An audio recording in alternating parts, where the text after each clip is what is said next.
What if I told you that eating the most organic, unrefined, whole food, healthy carbohydrate could still give you type 2 diabetes? Please allow me to explain.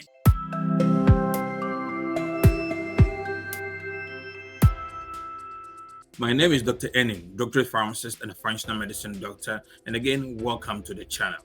Today, we are diving into a topic that many people get confused about, and that is, can you actually get diabetes from eating whole food, unrefined, high carbohydrate foods, the kind you are told are healthy, like the brown rice, sweet potato, fruits, and even grains? Let's unpack the truth, the science, and what you really need to know to protect your metabolic health. Now, let's talk about the myth of healthy carbohydrates. Whole foods like fruits, legumes, grains are often seen as untouchable. They are packed with fiber, vitamins, and antioxidants. Now, here's the catch: even the most healthiest carbohydrates can spike your blood sugar if eaten in excess, especially if your body isn't metabolically flexible or you are insulin resistant. So, how can whole food carbs lead to diabetes? When you consistently eat more carbohydrates than your body can handle, your pancreas must release more insulin. Over time, this leads to insulin resistance. If your muscle and liver stop responding well to insulin, blood sugar stays high, and this sets the stage for prediabetes and eventually diabetes. Now, most people are of the belief that once you ditch carbohydrates and focus on whole food, unrefined, healthy carbohydrates, you are not going to get diabetes, and that is not the case, because there are risk factors. There are things that can predispose one to diabetes, and the first one is genetics or your family history of diabetes.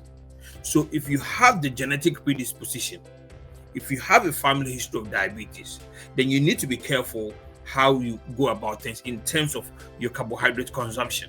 So family history plays a big role when it comes to diabetes. There's the saying that genetics loads the gun and lifestyle pulls the trigger. And for that reason, if you have that genetic predisposition, you want to be careful with the amount of carbohydrate, with the amount of sugar you dump into your system. The second risk factor to consider is sedentary lifestyle. So if you are not exercising, if you are not working out, then your muscles are not able to clear the glucose. Keep in mind, muscle utilizes a lot of glucose that we ingest or we consume. So as long as we are exercising and utilizing our muscles, our blood sugar or our blood glucose goes down. So sedentary lifestyle may predispose one to type 2 diabetes if they have the genetic predisposition. The other risk factor is when you are eating high carb meals multiple times throughout the day. So if you have the genetic predisposition, you want to be very careful with how much carbohydrate you are consuming throughout the day. Usually, I advise that you eat a big carbohydrate just once a day and just stay low carb with the rest of the meals that you are going to consume. And that helps with that, because consistently and chronically consuming the high carb meals, irrespective of the fact that it's unnatural, it's the most organic, can predispose you to type 2 diabetes. The other risk factor to also consider is most people have hidden insulin resistance or metabolic syndrome. And if you have insulin resistance or if you have metabolic syndrome, chronically consuming carbohydrates, irrespective of the fact that it's organic, unrefined, whole food, healthy carbohydrate, will still predispose you to type 2 diabetes. The other risk factor to also consider is people with visceral fat accumulation, especially around the belly area. So all these risk factors are things that can predispose one to type 2 diabetes and insulin resistance, irrespective of the fact that you are enjoying the most organic, most healthy carbs.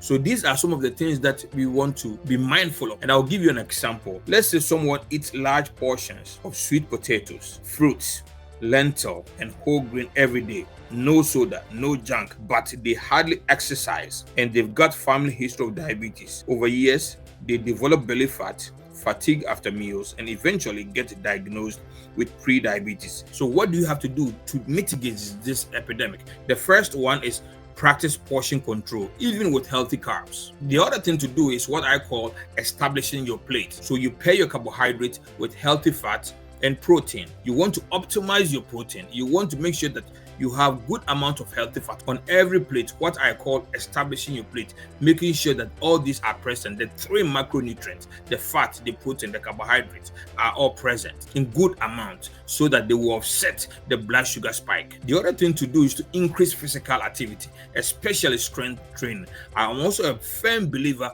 of long walks. So usually after eating, you go on long walks, and that helps your muscle utilize the glucose. So the other thing to also do is to focus on metabolic flexibility. And that is, I think, is a very critical piece in the metabolic space, because once we understand this, it helps us switch between different metabolic states. So in other words, there are periods where you want to be fasting. You want to go long without meals. In that way, you burn fat. When you are burning fat, you are exposing your body to ketones. So you burn ketones. So at some point in time, you switch over from the fasting state to the feeding state where you are utilizing glucose. Then you want to be able to burn glucose and burn ketones, not simultaneously, but at different periods. And this helps the body, because if you are not fasting, if you are not consistently fasting, you are not going to be metabolically flexible. And I'll repeat that. If you don't fast, you want your body to be able to run on ketones at some point. It's very important that we are able to go in and out of ketosis. That is something that most people don't know, but it's very important that if you are trying to avoid type 2 diabetes and insulin resistance for that matter, you want to be able to go in and out of ketosis. And ketosis is when you are fasting and you are burning fat for energy, because when you are burning fat for energy, your body is using ketones instead of glucose, because in ketosis, your sugar or your blood glucose is lowered and ketones are high, and you are running on ketones. And at that point, you can even test your blood to see the amount of ketones floating in your blood. And this is very important if you are to preserve our metabolic health. And the last piece to help in this fight against insulin resistance is to get regular checkups. Your hemoglobin A1C, irrespective of the fact that you are diabetic or not. You want to check your fasting glucose, you want to check your fasting insulin. At least this gives you an idea what is happening with your metabolic health. If you are listening to me and your doctor is even saying or telling you that you are not diabetic, you want to check your hemoglobin A1C each time you have a blood work.